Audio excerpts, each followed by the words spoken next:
Welcome into Green Dot Daily, Action Network's daily sports betting show, live at 3 Eastern every weekday in the Action Network app and Action Network YouTube. Be sure to subscribe to our channel. Brendan Glasheen filling in for Maria Marino today. Big show coming up. Sean Koerner is going to join us. He has a K-prop in Major League Baseball. He is eyeing a loaded slate in baseball. All teams are in action. And Andy MacNeil, NHL betting analyst, will join us to discuss a couple of series in the Stanley Cup playoffs, including Colorado and Dallas. They get underway tonight. But first, we are inside the NBA, breaking down things from this really stunning result. The Timberwolves up 2-0 on the Denver Nuggets. No Rudy Gobert, no problem. The Wolves are now up 2-0, 106-80, a win in Game 2. Denver's lowest scoring output of the year today. Anthony Edwards with 27-7, efficient from the floor, 11 of 17 from the floor. Karl Anthony Towns, he had 27 points as well. Just a living pain down in the paint against Nikola Jokic. And notice this, Jamal Murray clearly heated at what was going on in this game, did not like what was happening with the officials, didn't like the result. He was so heated that he aimed to spread the wealth. He threw a heating pad onto the floor. There's a first for everything in professional sports. A heating pad gets tossed out onto the floor. Murray stayed in this game. There was no technical foul. It was pretty mind-blowing. Nikola Jokic, he had his fair share of struggles, just 5 of 13 from the floor. So it's a 2-0 series lead for the Minnesota Timberwolves. We welcome in Jay Money. Jay Money is Money joining us now. Okay, Denver is a dog in the series, obviously, and in Game 3 going to Minnesota. The simple question, and it's a kind of loaded one, Jay, any value left in betting the Denver Nuggets? This series, the Western Conference, the finals. Yeah, well, you never really can count out the heart of a champion, in my opinion. Obviously, the Nuggets are the reigning champion, so there could possibly be some value on them. I'm not really a big value guy because the value could be like at 10,000 plus 10,000 odds, but if it doesn't win, it doesn't really matter. So if you like the Nuggets in any type of way, that means you absolutely have to take them in Game 3. I mean, if they don't win that game, the series is over. It's probably already over, but they don't have anything left in them if they don't win Game 3. So I feel like if you like the Nuggets at any, like, don't take them to win the championship, don't take them to win the series or anything. Just take them to win Game 3. If you have even a little bit of confidence, they can come back and win this series. That Game 3 is literally the whole series right there. And it's kind of a little funny that the refs hadn't, like, the coach got into the ref's face. I mean, they're throwing heating pads, they're throwing Jamal Murray also threw a towel at the ref as well. None of these got a take. So it's kind of crazy that the refs are kind of still giving them a little bit of leeway there. But yeah, Game 3 is definitely going to tell us everything. I think most fans are interested in a product where the officials stay out of the way because it is this time of year, but there's a certain line, right? Where even, like you said, Mike Malone he was right up in their grill in that game. So real quick, before we move on to the next couple series here, you were there last night. Just can you help the audience understand, like, do you think Denver is truly rattled? I mean, they can move on and win Game 3 and then they're right back in this thing, but it's kind of unfamiliar territory with this team based on the last couple of years. I do think they're a little rattled, and more of that, like, this team is injured as well. Jamal Murray's injured. I mean, they just kind of lost. They lost Reggie Jackson last night as well. I would be surprised if he was out for Game 3. So this team, and they've lost some of their bench as well. Like I was telling people all season, they're going to miss Bruce Brown. It hadn't really showed. It didn't really show versus the Lakers, which they did get down in basically every single game. But I do think they're a little rattled. I'm looking at Jokic on the bench. He's talking to guys like the Wolves defense is just absolutely swallowing these guys up, man. So I'm not really sure what they're going to be able to do. They do have 3 days off between Game 2 and Game 3, so hopefully they can try to figure some things out. But personally, I do think they're a little rattled, and the Wolves have just came out and punched them in the mouth. Yeah, Denver shot just 35% from the floor in game number 2, 30% from 3. Yeah, so that's fascinating. I'm very interested in this other series out west. We've got the Dallas Mavericks and Oklahoma City Thunder squaring off. The Thunder won the season series 3-1, some lopsided wins. But right now, after what we just saw from Luka Doncic and Kyrie Irving, yes, they make spectacular plays, no question, but their commitment on the defensive end of the floor has been something to watch here. Irving and Doncic going up against this young team in Oklahoma City with Shai Gilgeous-Alexander, Chet Holmgren, Jalen Williams, to me, is their guy, kind of their motor guy that gets them going. Shai, of course, is like MVP candidate, no question. But there's another layer to that team Your thoughts on this series with the Mavs, the Thunder, I beg your pardon, favored by a short number, 3.5 tonight at home in game one. It's going to be a great series. I may not have too many bets in the series just because I feel like these two teams are really, they're really even in my opinion. No game would surprise me. It wouldn't surprise me if the Thunder won game one by double digits. It wouldn't surprise me as well if the Mavs won straight up. So definitely game one, going to sit this one out, watch the game, get a good feel for the series, how it's being called as well, because we know that when Luka's not getting his foul calls, like, I mean, he really falls off a cliff. He doesn't get back on defense whatsoever. When he gets his foul calls, he's a lot more comfortable offensively. And on the other side as well, when SGA is getting those touchy foul calls, it's really hard to stop OKC. Even in the playoffs, when they're allowing guys to play defense, we saw it in that first round. SGA was getting some very favorable foul calls. It's almost like Jalen Brunson last night. So they kind of pick and choose some of the players that they want to call the touchy fouls on, and then others they kind of just ignore them. So it's gonna be interesting to see how the refs call this series. It's gonna be a really tight series. I can see it going 6 or 7 games. Yeah, there was a game in February where Dallas won and scored 146, held OKC to 111, and then it flipped last game of the year, which, looking back on it now, there was some meaning in that game for OKC to get the 1 seed and be in this spot. They do draw Dallas as a result, but that was a game in which Dallas didn't play their guys, so that's something to factor in as well. They were just okay with the seed they got. So that one gets underway. Really nice bracket, the way it unfolded in the West. I think that Final Four in the West is fascinating. We'll see if Denver makes it interesting. Out East, so Indiana and New York get started last night. Knicks prevail. We've got Boston and Cleveland tonight. The Celtics, 12-point favorites in game one against the Cavs. From time to time, Donovan Mitchell gave this team some fits. Now, granted, that's a one-off over the course of an 82-game season. This is a very different dynamic with a series. Look, man, Jay, I got the Celtics laundry behind me. I got the headband. I'm not going to put it on. Maybe I will if you start saying things that I'm interested in here. But, I mean, look, okay, I'll do it, okay? So, look, the Celtics, see, I'm being biased with this on. No Kristaps Porzingis. They should still roll in this thing, but guys like George Niang, who's been a pest when he was in Philadelphia last year, Max Strus with the Miami Heat, he can go off at any given time. He gave the Celtics problems last year. Can Cleveland make this interesting? Possibly. They possibly can, mainly because like the Celtics aren't at full strength. And I've been saying all year, I do think the Celtics are the best team in the NBA by far. But they are a little bit, they can be a little bit vulnerable when they don't have their full starting five. So even though Porzingis isn't like, I call him paper plate Porzingis, even though he isn't like that type of guy, like the even though he isn't like that hard-nosed defender, he still helps stretch out the defense. So they will miss him. But, I mean, the Cavs are missing Jared Allen as well. But in this particular game, in this one, in this particular series, I do think the Cavs may be able to match up with them. Maybe there's still a couple of games, in my opinion. The Celtics, we've seen time and time again. They'll come out and throw a haymaker, but then they kind of get relaxed and then just kind of play with their food, if you will. So they are a lot more vulnerable when they're not at full strength, though, in my opinion. So you said it. It's all on Donovan Mitchell. It's all on Darius Garland. These guys are a little banged up as well. I am seeing some reports saying that Donovan Mitchell is a little bit emotionally drained, physically and emotionally drained, and he may even be ready to leave the Cavs as well. So this is going to be a big series because it's all on Donovan Mitchell and Darius Garland's shoulders. Obviously, the role players are going to have to do what they have to do, but if Garland and Mitchell give the Celtics fits, then they can stay in this series. If they're not going to show up like they did in multiple games on the road versus Orlando, this could be a very short series. So it's all on Donovan Mitchell and Darius Garland in this one. It was a very nice work by you to tie that back together. Paper plate Porzingis, but yet the Celtics play with their food. That's look, that's good. Paper plate Porzingis. I'm sorry, the guy can't catch a break. It's just kind of how he's built. He's got some injury history, but that's good. That knocked me out of the chair. That was very good. On the subject of big guys, though, Jared Allen is questionable. Latest NBA injury report from 1:30 is out from earlier this afternoon. Questionable Jared Allen in this game. If I would imagine we see him at some point in the series. I don't want to speculate, but if we do, can he be a factor with Mobley inside with no Porzingis? Just the Jared Allen angle to this series.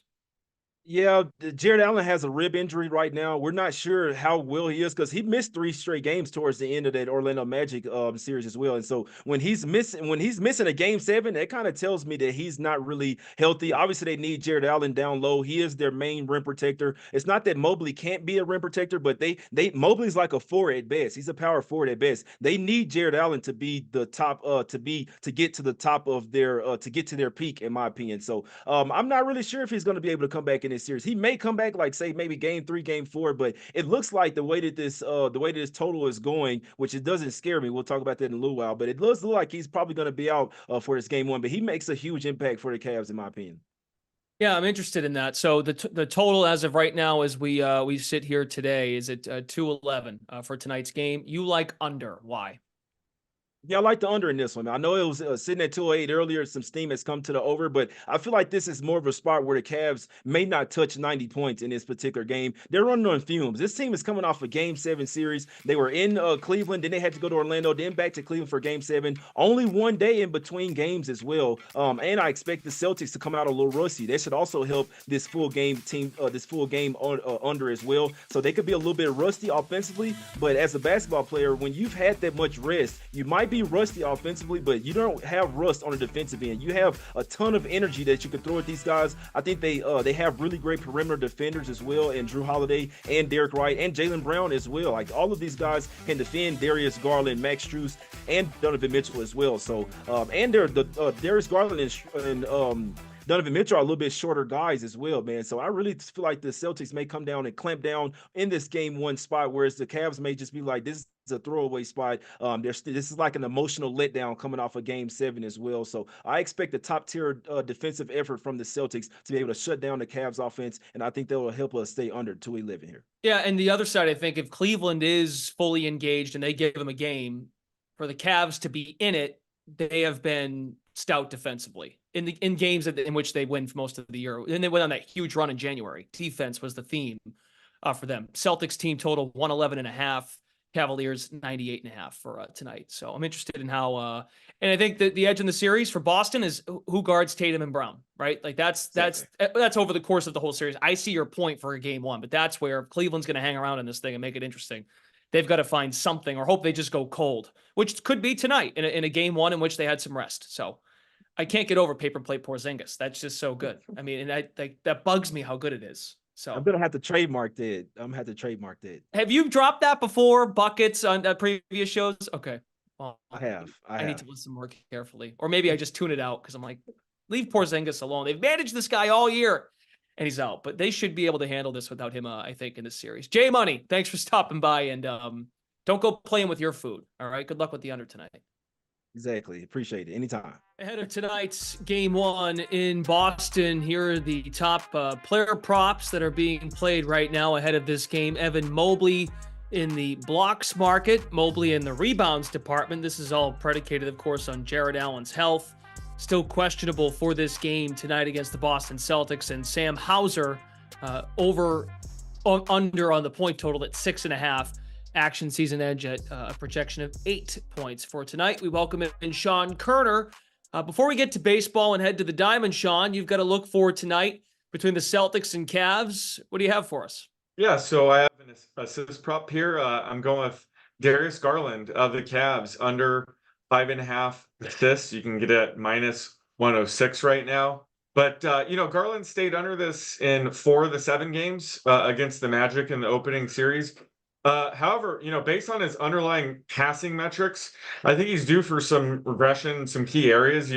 His teammates shot 54% on his potential assists during the regular season, but in the opening round, they shot 57% against the Magic. So, we should expect that to take a hit going forward, especially against the Celtics here, who allow the 5th lowest assist rate per 100 possessions. Plus, his pass rate took just a pretty big hit in the opening series. I mean, obviously, these games are going to be slower pace in the playoffs, but he averaged 1.6 passes per minute in the regular season. That fell all the way down to 1.2 passes per minute last series. So just the number of total potential assists he's going to have is probably going to be lower if that trend continues. And his teammates aren't going to be able to keep up that 57% shooting percentage. So I'm actually showing him with around a 60% chance he stays under 5.5 assists tonight. Okay, very good. Let's head to baseball. You've got a couple looks for us on the diamond. Sean Koerner, also very active in the Action Network Discord channel, if you are so willing to check it out. But you're going to give something out here for us. What do you have? Yeah, so I'm going with Corbin Burns of the Orioles under 5.5 strikeouts at -105. He's facing the Nationals today, and well, he's been lights out this season. He has a K rate of 26%, which my model says he's been every bit as good as that number would indicate. He's not a pitcher you necessarily want to fade all the time. So this isn't for the faint of heart. It's not really a play against him necessarily. This is more just a fade on the tougher matchup. The Nationals' expected lineup has the second lowest expected K rate for today's slate. So it's just a tougher lineup to really rack up Ks. And Nationals Park, for whatever reason, is always a tougher park to rack up strikeouts. According to StatCast Park Factors, it's the second lowest K rate over the past 3 seasons. And that kind of holds with Corbin Burns' career there. He's made a couple starts and he has a K rate of just 17%. So just a couple things like that are going against him here. And I'm projecting him with about a 60% chance of staying under 5.5 strikeouts here. That's an under from a starting pitcher tonight. It's a full slate. Everyone's in action. You've got a longer shot here on the diamond for someone to have the most strikeouts of the day. Who might that be? Yeah, so I'm going with Jose Berrios to have the most strikeouts today at 19-1. So he's a bit of a long shot here. FanDuel offers this daily leaders market a few times a week for starting pitchers. And I try to make projections for it when I can. And today's slate was just fascinating because you have a handful of pitchers that have 5.5 strikeout prop. A couple have 6.5 strikeout props. So it's wide open. Someone might get 9 to 10 strikeouts and take down this entire market. So that brings someone like Berrios back in play. His strikeout prop's about 5.5, which I'm in line with. But he is facing a tough Phillies lineup, but they do strike out quite a bit. They're the 8th ranked team in terms of strikeout potential on today's slate. So that kind of raises Berrios' ceiling a little bit here. And I have him getting 9+ strikeouts around 13% of the time. Again, that's a number that might be good on a slate like this. So I have his fair odds closer to 14-1 here. So I think he's worth a sprinkle here at 19-1 to lead the slate in strikeouts. Okay. Is there any pitcher in particular that might be worrying you that could catch him? I mean, Corbin Burns is usually, you're fading Burns, so he doesn't concern you. Of course, Corbin Burns concerns me, but hopefully, he stays under the 5.5 and he's out of contention. The other guy that I think, could make, some buzz in here is Reynaldo Lopez. Yeah. He's been pitching really well, so I would not be shocked if, he erupts for 10+ strikeouts. But he's only 6-1. So, the pitchers that have, 5.5 to 6.5 strikeout prop are typically in single digits today. And Berrios is all the way up there, nearly 20-1. So this is more about value. But I would say Lopez is the one pitcher I'm probably worried the most about. Okay, very good.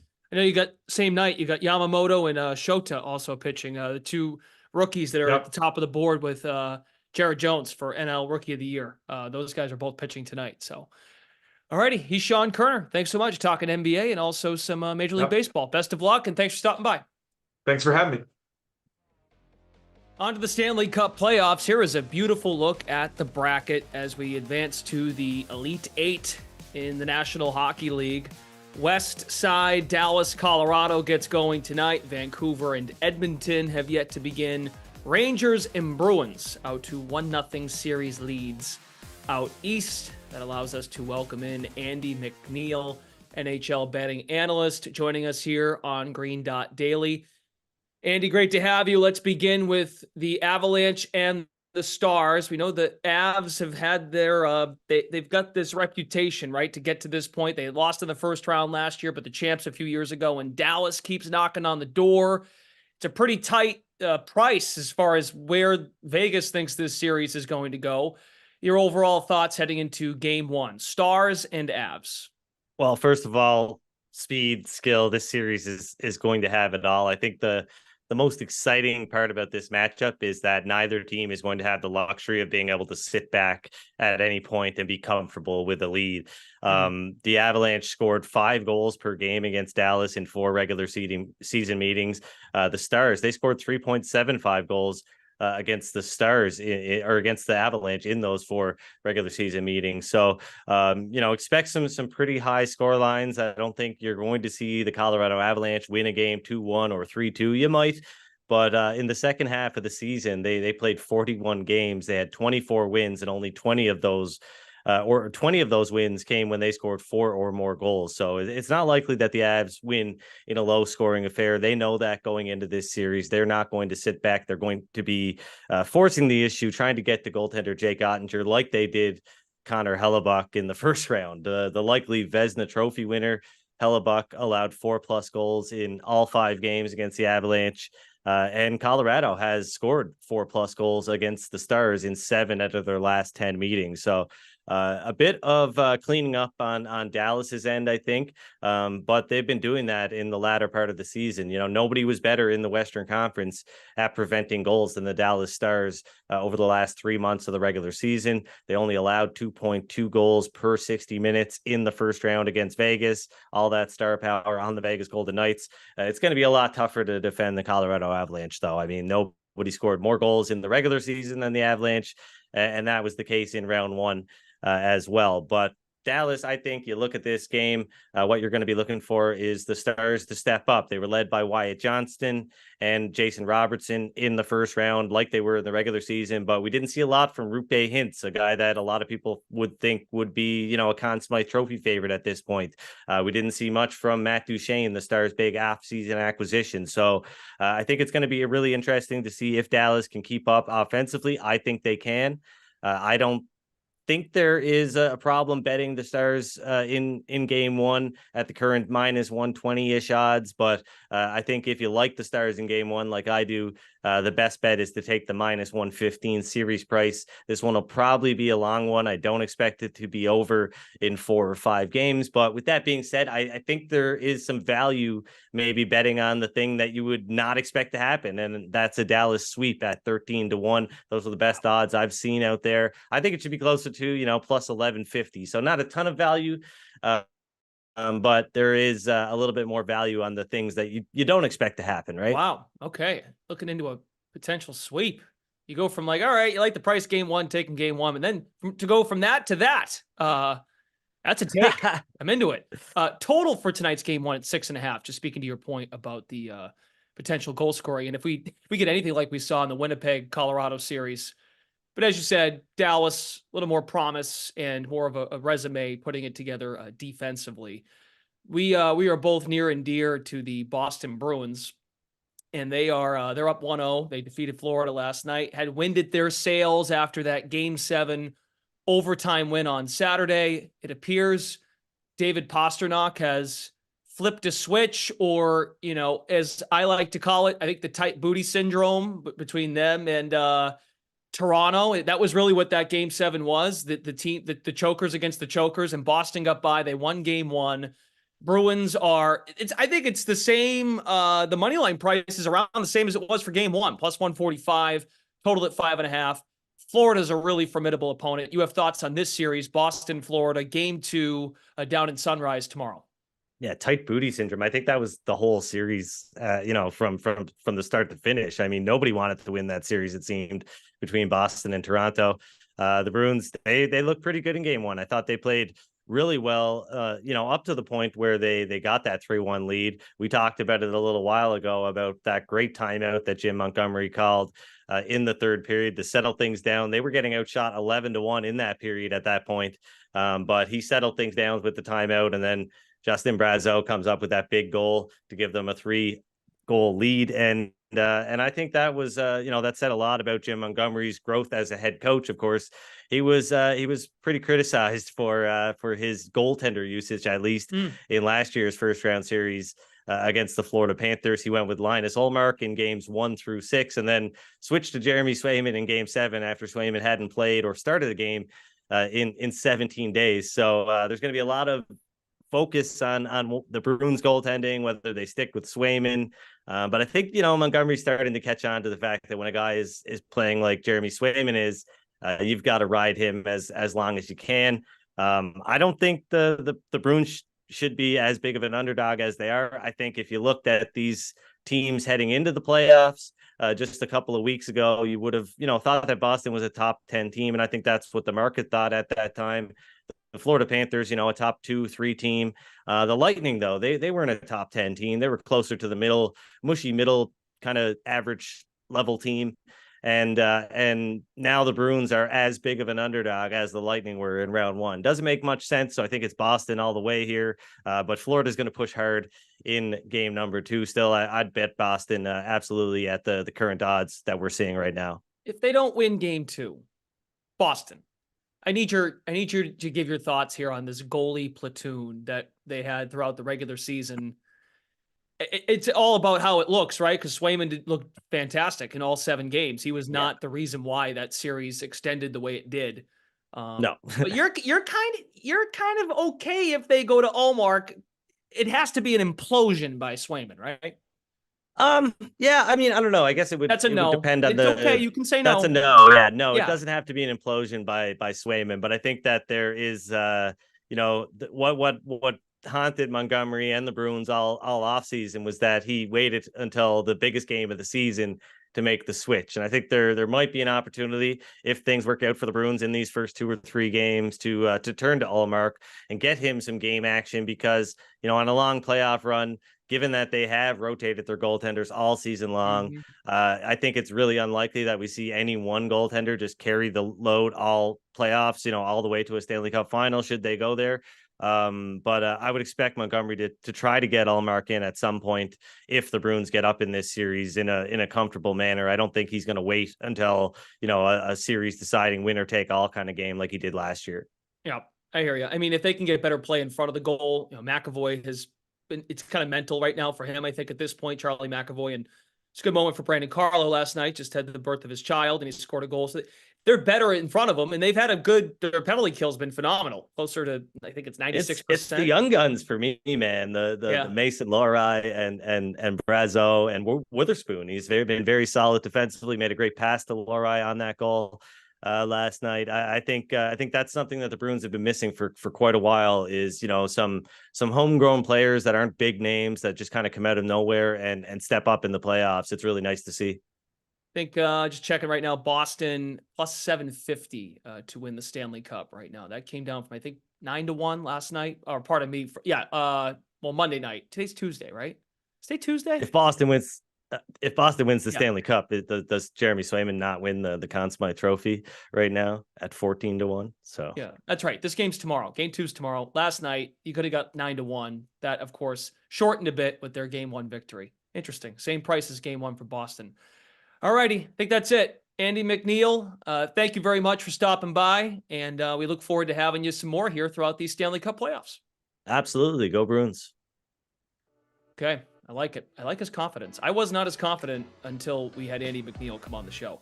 Remember, Andy, our other guests, their picks that are given out here on the show, Green Dot Daily, you can easily reference by following our show account in the Action app, Green Dot Daily. We keep track so you do not have to. That is going to conclude our Tuesday program here of Green Dot Daily. Brendan Glasheen signing off. Thanks so much for watching the show. We are back tomorrow at 3 Eastern, live on Action Network's YouTube page, also live in the Action Network app. You have a great rest of your day. We'll talk to you again tomorrow.